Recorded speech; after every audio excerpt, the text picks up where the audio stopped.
កៅស៊ូត្រូវបានគេប្រសិទ្ធនាមថាជាមាសសដែលជាដំណាំសេដ្ឋកិច្ចយុទ្ធសាស្ត្ររយៈពេលវែងផ្ដល់ចំណូលយ៉ាងសន្ធឹកសន្ធាប់ដល់បុគ្គលគ្រួសារក្រុមហ៊ុនឯកជននិងថវិកាជាតិដោយមើលឃើញពីសក្តានុពលមិនអាចខ្វះបាននេះរាជរដ្ឋាភិបាលកម្ពុជាបានជំរុញការទាក់ទាញវិនិយោគិនបរទេសតាមរយៈការចុះកិច្ចព្រមព្រៀងអភិវឌ្ឍវិស័យកៅស៊ូកម្ពុជាឲ្យកាន់តែរីកចម្រើនជាក់ស្ដែងក្រុមហ៊ុនជីសេងកំពង់ធំដែលជាបទសម្ព័ន្ធនៃសហគ្រាសឧស្សាហកម្មកៅស៊ូហៅកាត់ថា VRG គឺជាគម្រោងវិនិយោគយ៉ាងធំដែលទទួលបានសិទ្ធិសម្បត្តិដីសេដ្ឋកិច្ចពីរាជរដ្ឋាភិបាលគម្រោងនេះមិនត្រឹមតែផ្ដោតលើការដាំដុះនិងប្រមូលផលកៅស៊ូប៉ុណ្ណោះទេប៉ុន្តែថែមទាំងមានគោលបំណងចម្បងក្នុងការចូលរួមចំណែកជាមួយរាជរដ្ឋាភិបាលដើម្បីជំរុញកំណើនសេដ្ឋកិច្ចនិងសង្គមគិច្ចវត្តមាននៃវិនិយោគទុននេះបានក្លាយជាក្បាលម៉ាស៊ីនយ៉ាងសំខាន់ក្នុងការបង្កើតការងារនិងអភិវឌ្ឍសេដ្ឋកិច្ចមូលដ្ឋានឲ្យមានភាពប្រសើរឡើងជាពិសេសគឺការកាត់បន្ថយភាពក្រីក្ររបស់ប្រជាពលរដ្ឋនៅក្នុងតំបន់ផ្ទាល់តែម្ដងក្រុមហ៊ុនយើងគឺក្រុមហ៊ុនកស៊ូជឺសេកំពង់ធំដែលកំពុងវិនិយោគនៅក្នុងទឹកដីប្រសព3ខេត្តគឺខេត្តកំពង់ធំសៀមរាបនិងព្រះវិហារតាមរយៈក្រុមហ៊ុនបុតសម្ព័ន្ធចំនួន2ទី1គឺក្រុមហ៊ុនកស៊ូ CRCK2 ដែលទទួលបានផ្ទៃដីសម្បត្តិពីរាជរដ្ឋាភិបាលកម្ពុជាប្រមាណជាង 8,200 ហិកតាហើយក្រុមហ៊ុនបុតសម្ព័ន្ធទី2គឺក្រុមហ៊ុនកស៊ូបៀនហៀកដែលទទួលបានផ្ទៃដីសម្បត្តិប្រមាណ8,100 ហិកតាហើយក្នុងនោះផងដែរបើយើងគិតទាំងពីរក្រុមហ៊ុននេះគឺផ្ទៃដីកស៊ូសរុបទាំងពីរក្រុមហ៊ុនដែលយើងដាំបានគឺមានជាង 16,000 ហិកតាហើយសម្រាប់ការដាំកស៊ូនេះគឺយើងដាំរយៈពេលតែ5ឆ្នាំទេនៅលើផ្ទៃដីជាង 16,000 ហិកតានេះគឺយើងដាំពីឆ្នាំ2010បញ្ចប់នៅក្នុងឆ្នាំ2014ការសម្រេចចិត្តជ្រើសរើសខេត្តកំពង់ធំសៀមរាបនិងព្រះវិហារជាទីតាំងយុទ្ធសាស្ត្រសម្រាប់ការវិនិយោគនេះគឺដោយសារតំបន់ទាំងនេះមានសក្តានុពលខ្ពស់លើកត្តាភូមិសាស្ត្រជាពិសេសគុណភាពដីនិងអាកាសធាតុដែលមានអំណោយផលបំផុតធានាបាននៅទិន្នផលកៅស៊ូខ្ពស់ប្រកបដោយគុណភាពក្រៅពីការដាំដុះក្រុមហ៊ុន CRCK2 ក៏មានរោងចក្រកែច្នៃជ័រកៅស៊ូផ្ទាល់ខ្លួនដែលមានសមត្ថភាពផលិតជាមធ្យមជាង 30,000 តោននិងអាចរុញច្រានការផលិតក្នុងកម្រិតអតិបរមារហូតដល់ជិត 50,000 តោនក្នុងមួយឆ្នាំផលិតផលចម្បងដែលរោងចក្រផលិតបានគឺប្រភេទកៅស៊ូក្រេប CSR10 ដែលជាប្រភេទកៅស៊ូស្តង់ដារទីផ្សារអន្តរជាតិចំពោះទីផ្សារលក់ចេញក្រៅពីការផ្គត់ផ្គង់តម្រូវការក្នុងស្រុកក្រុមហ៊ុនបាននាំចេញទៅកាន់ប្រទេសវៀតណាមដើម្បីបន្តចែកចាយទៅកាន់ទីផ្សារធំៗដូចជាប្រទេសចិនឥណ្ឌានិងបណ្ដាប្រទេសនៅតំបន់អឺរ៉ុបអ្វីដែលជាមោទនភាពផលិតផលកៅស៊ូរបស់ក្រុមហ៊ុនទទួលបានវិញ្ញាបនបត្រផ្នែកបរិស្ថាននិងព្រៃឈើជាពិសេសគឺវិញ្ញាបនបត្របទបញ្ញត្តិស្ដីពីការទប់ស្កាត់ការកាប់បំផ្លាញព្រៃឈើរបស់សហភាពអឺរ៉ុប EUDR នេះជាការបញ្ជាក់ថាក្រុមហ៊ុនបានអនុវត្តយ៉ាងពេញលេញតាមបទបញ្ញត្តិដ៏តឹងរ៉ឹងរបស់សហភាពអឺរ៉ុបក្នុងការទប់ស្កាត់ការកាប់បំផ្លាញព្រៃឈើស្របតាមកិច្ចព្រមព្រៀងវិនិយោគនិងការការពារនិងអភិរក្សបរិស្ថានគឺជាអាទិភាពចម្បងបំផុតដែលក្រុមហ៊ុន CRCK2 បានយកចិត្តទុកដាក់ខ្ពស់នេះមិនត្រឹមតែជាការអនុវត្តតាមកិច្ចសន្យាប៉ុណ្ណោះទេប៉ុន្តែគឺជាការទទួលខុសត្រូវសង្គមក្នុងនាមជាក្រុមហ៊ុនវិនិយោគបៃតងដើម្បីអភិវឌ្ឍប្រកបដោយចីរភាពនៅកម្ពុជាជំរាបផងដែរថាក្រុមហ៊ុនក៏បានអនុវត្តទៅតាមបទដ្ឋាន ISO 14001ដែលបទដ្ឋានហ្នឹងគឺផ្ដោតសំខាន់ទៅលើផ្នែកបរិស្ថានដែលការងារអនុវត្តទៅតាមបំពេញគោលការណ៍របស់ ISO 14001នេះគឺក្រុមហ៊ុនធ្វើរយៈពេលច្រើនឆ្នាំមកហើយដូច្នេះនៅពេលដែលក្រុមហ៊ុនស្នើសុំវិញ្ញាបនបត្រផ្សេងតាក់ទងទៅនឹងបរិស្ថានព្រៃឈើគឺមានការងាយស្រួលចំណុចទី1ចំណុចទី2ក្រុមហ៊ុនបាននឹងកំពុងរៀបចំផែនការវិនិយោគព្រៃកស៊ូវិនិយោគប្រកបដោយនិរន្តរភាពហើយដូចជាសប្តាហ៍ថ្ងៃនេះគឺក្រុមហ៊ុនបានទទួលនៅវិញ្ញាបនបត្រ PAFC COC ដែលវិញ្ញាបនបត្រនោះសំដៅសំខាន់ទៅលើធានានៅនិរន្តរភាពបរិស្ថានក៏ដូចជាការអភិវឌ្ឍ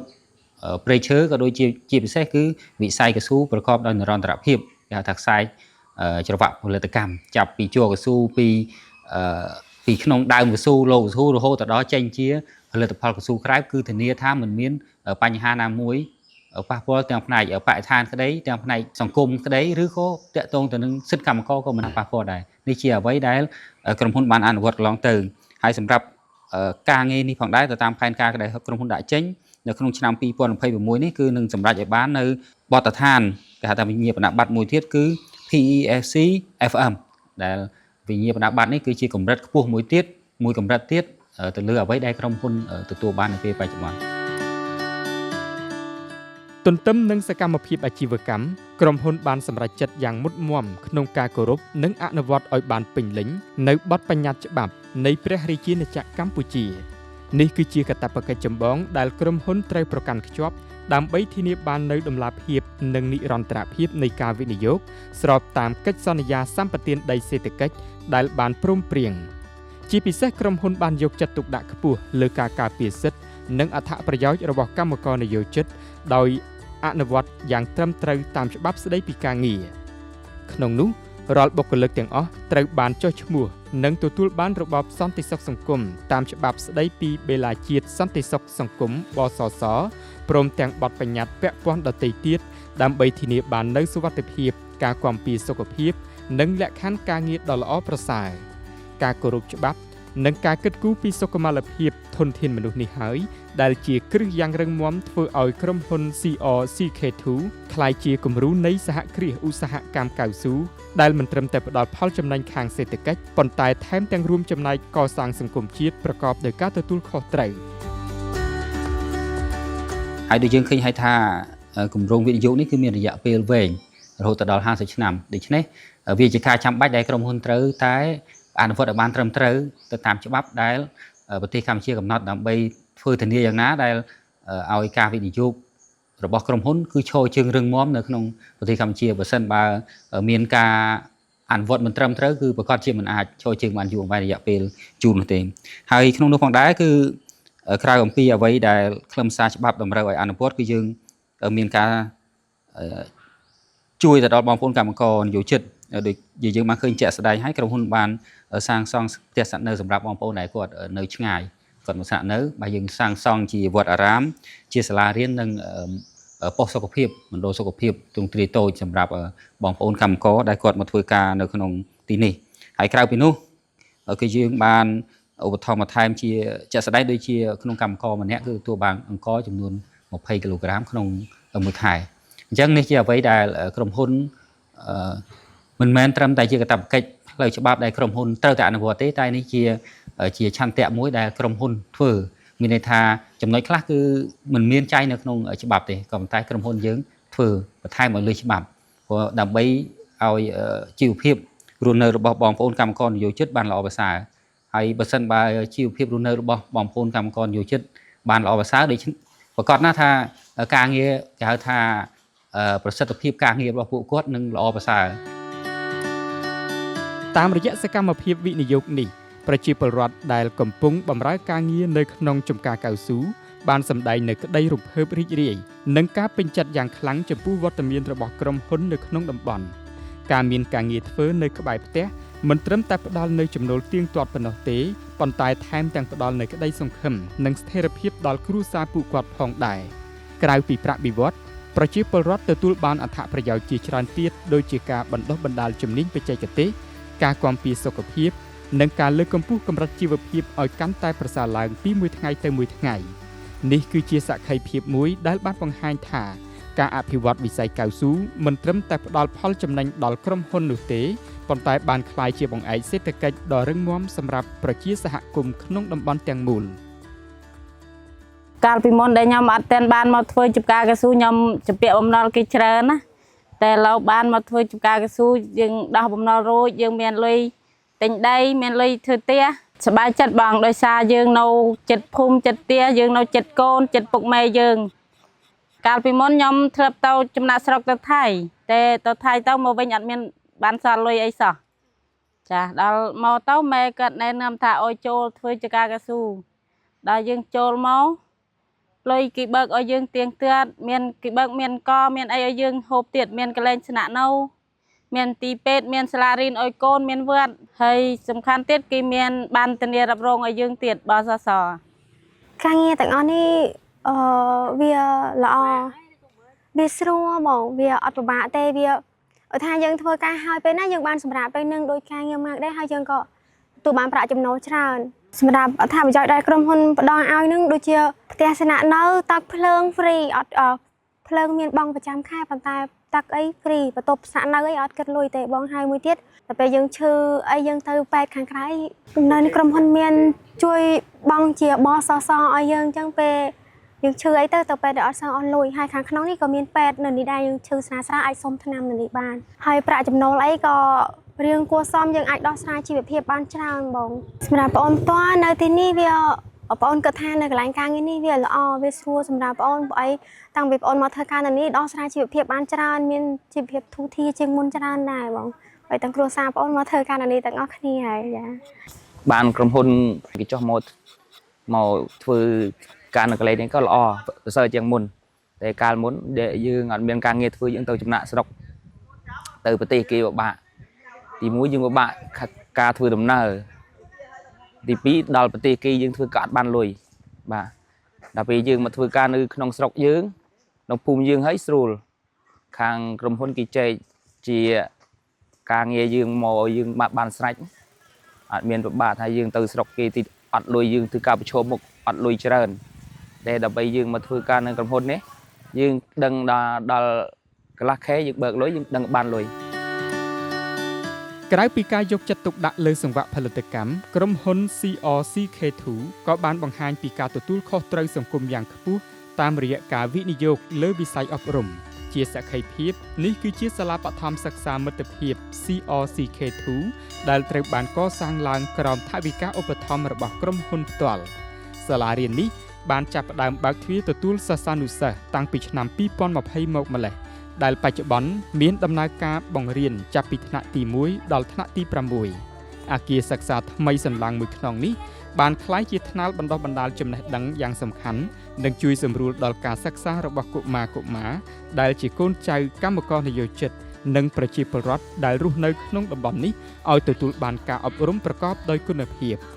វត្តមាននៃសាលាបឋមសិក្សាមិត្តភាពនេះមិនត្រឹមតែជាការផ្ដល់ចំណេះដឹងប៉ុណ្ណោះទេប៉ុន្តែគឺជាការកសាងអនាគតដ៏ភ្លឺស្វាងសម្រាប់ក្មេងៗជំនាន់ក្រោយនិងជាការរួមចំណែកកាត់បន្ថយការបោះបង់ការសិក្សារបស់កុមារនៅតាមតំបន់ដាច់ស្រយាលផងដែរសម្រាប់ក្មេងៗដែលគាត់បានមកសិក្សានៅក្នុងសាលារបស់យើងនេះគឺភាគច្រើនគឺសុទ្ធតែជាកូនរបស់កម្មករដែលគាត់មករស់នៅដែលផ្លាស់ទីលំនៅពីតំបន់ផ្សេងគាត់មកធ្វើការនៅក្នុងទីហ្នឹងផ្ទាល់តែម្ដងអញ្ចឹងសម្រាប់ការអភិវឌ្ឍរបស់ក្រុមហ៊ុននៅចំការកស៊ូនឹងគាត់បានជួយសាងសង់ជាសាលារៀនបានច្រើនហើយក៏ជួយដល់សម្រាលដល់ជីវភាពរបស់ជាពលរដ្ឋនៅក្នុងប្រទេសកម្ពុជាយើងហើយក៏អាចឲ្យក្មេងៗឬកូនរបស់គាត់នឹងអាចសិក្សាបានដូចគេដូចឯងនៅខាងក្រៅដែរអញ្ចឹងបើសិនជាក្រុមហ៊ុនគាត់មិនបានជួយជាសាលាដូចបែបនេះទេគឺប្រហែលជាក្មេងៗអានេះប្រហែលជាគាត់ត្រូវមិនបានចូលរៀនឬក៏សិក្សាបែបនេះទេហើយក៏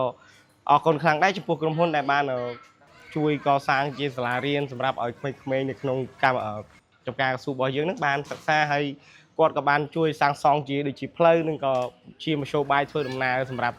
ក្មេងៗសិក្សារាល់ថ្ងៃនឹងដែរហើយក៏សូមថ្លែងអំណរគុណដល់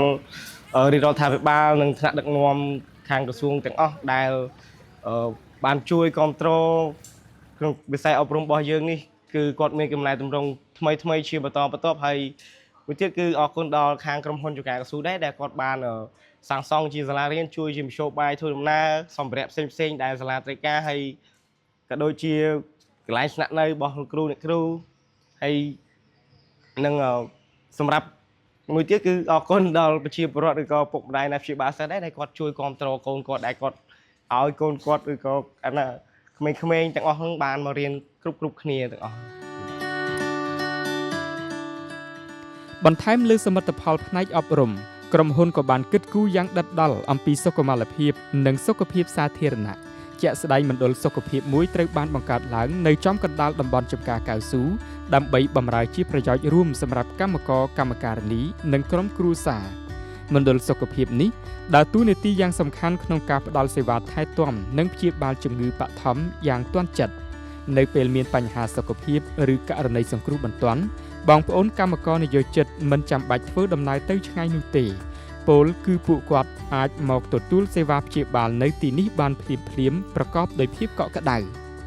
ការវិនិយោគលើហេដ្ឋារចនាសម្ព័ន្ធសុខាភិបាលនេះគឺជាសក្ខីភាពដែលបង្ហាញឲ្យឃើញកាន់តែច្បាស់ថាក្រុមហ៊ុន CRCK2 មិនត្រឹមតែផ្ដោតលើផលិតផលកៅស៊ូប៉ុណ្ណោះទេប៉ុន្តែថែមទាំងយកចិត្តទុកដាក់លើមនុស្សដែលជាកម្លាំងចលករដ៏សំខាន់បំផុតរបស់ក្រុមហ៊ុនមានកន្លែងពេទ្យនៅនេះមានអត្ថប្រយោជន៍ច្រើនបាទជូនដល់កម្មការនីនិងចំការកៅស៊ូយើងនេះបាទហើយដោយថានៅដែលឈឺស្រាលតិចតួចយើងនៅព្យាបាលបាននៅដែលធ្ងន់យើងមានឡានមានអីបញ្ជូនទៅតាមមណ្ឌលសុខភាពឬវិទ្យាពេទ្យបង្អែកទៅតាមខេត្តបាទកាត់បន្ថយការលំបាករបស់បងប្អូនបានច្រើនបាទនៅកន្លែងនេះយើងព្យាបាលដោយថាសង្គ្រោះបឋមបាទដូចជាគាត់មុតពលាកបាទយើងដេទី1ទី2ឬគាត់ផ្ដាសាយលាកពងកលាកអីបាទហើយជំងឺចុះក្អួតបាទគ្រុនក្តៅអញ្ចឹងយើងអាចនៅព្យាបាលបានអរគុណដែលបានក្រុមហ៊ុនកើតវិនិយោគនៅកន្លែងស្រុកទឹកដីស្រុកស្ទូងបាទស្រុកស្ទូងឃុំពពកខេត្តកំពង់ធំនេះបាទក្រុមហ៊ុនមានអត្ថប្រយោជន៍ច្រើនជូនដល់កម្មការនីបាទហើយដូចថាឲ្យតែបងប្អូនមកស្នាក់អាស្រ័យនេះដូចជាទឹកភ្លើងទើសថ្មអីកន្លែងសាលារៀនវត្តអារាមមានទាំងអស់បាទអញ្ចឹងក្រុមហ៊ុនក៏ធ្វើបានជូនរដ្ឋាភិបាលយើងតាមកិច្ចសន្យាជាមួយក្រុមហ៊ុនបាទក៏ធ្វើបានល្អបាទព្រះពុទ្ធសាសនាគឺជាសាសនារបស់រដ្ឋនិងជាទីសក្ការៈដ៏ខ្ពង់ខ្ពស់បំផុតសម្រាប់បងប្អូនប្រជាពលរដ្ឋខ្មែរគ្រប់រូបដោយយល់ច្បាស់ពីតម្លៃនៃជំនឿនិងសទ្ធាជ្រះថ្លានេះក្រុមហ៊ុនបានចូលរួមចំណែកយ៉ាងសំខាន់ក្នុងការកសាងទីអារាមដើម្បីទុកជាទីកន្លែងសម្រាប់គោរពបូជានិងបំពេញបុណ្យកុសលតាមគន្លងប្រពៃណីការបង្កើតឲ្យមានវត្តអារាមនៅក្នុងតំបន់នេះគឺជាអំណោយទានដ៏វិសេសវិសាលសម្រាប់ពុទ្ធបរិស័ទនិងកម្មករនិយោជិតទាំងអស់វត្តអារាមមិនត្រឹមតែជាកន្លែងសក្ការៈប៉ុណ្ណោះទេប៉ុន្តែថែមទាំងជាមជ្ឈមណ្ឌលអប់រំផ្លូវចិត្តនិងជាកន្លែងជួបជុំគ្នាក្នុងពិធីបុណ្យទានផ្សេងៗដែលជួយឲ្យជីវភាពរស់នៅរបស់ពួកគាត់កាន់តែមានភាពសុខដុមរមនានិងសន្តិភាពផ្លូវចិត្តកសាងវត្តមកនឹងខ្ញុំអមែនតែនអដូចថាកូនចៅអីឆ្លប់នៅឆ្ងាយនៅអីចឹងណាមិនបានទៅស្រុកទៅអីមានវត្តនៅនេះយើងសម្រាប់ធ្វើបុណ្យស្រួលតាំងអ្នកជិតអ្នកឆ្ងាយស្រួលអ្នកខ្ញុំនេះខ្ញុំអមែនតែនខ្ញុំសប្បាយចិត្តមែនតែនទោះបីមកដើរក៏ខ្ញុំមកបានថ្ងៃសិលណាខ្ញុំមកមិនដែលខានទេសិលណាក៏ខ្ញុំមកម្នាក់ឯងក៏ខ្ញុំមកដែរហើយតខិនnămហើយនឹងខ្ញុំបានកសាងតខិនហើយខ្ញុំសប្បាយចិត្តទាំងកូនទាំងម៉ែអីសប្បាយមែនតែនដូច្នេះគឺយកចិត្តទុកដាក់មែនទែនដែលបានអគ្គនាយកបានមកដូចផ្ដើមកសាងដឹកនាំនេះគឺថាមានការត្រេកអរច្រើនក្នុងស្រុកក្នុងភូមិក្នុងសង្គមជាតិរបស់យើងនេះឃើញថាបង្កើតឡើងជាពុទ្ធសាសនាត្រួលងាយជាប្រយោជន៍នៅក្នុងសង្គមជាតិញាតិញោមចិត្តឆ្ងាយគាត់មកលេងកូនដែលមានការងារធ្វើនៅក្នុងចង្ការកស៊ូនេះបានជួបនឹងពុទ្ធពធប្រសង់បានជួបនឹងប្រសង់ធ្វើបុណ្យជាពិសេសគឺគណៈកម្មការព្រមទាំងលោកយាយតាដែលគាត់កាន់ពុទ្ធសាសនាមុនមក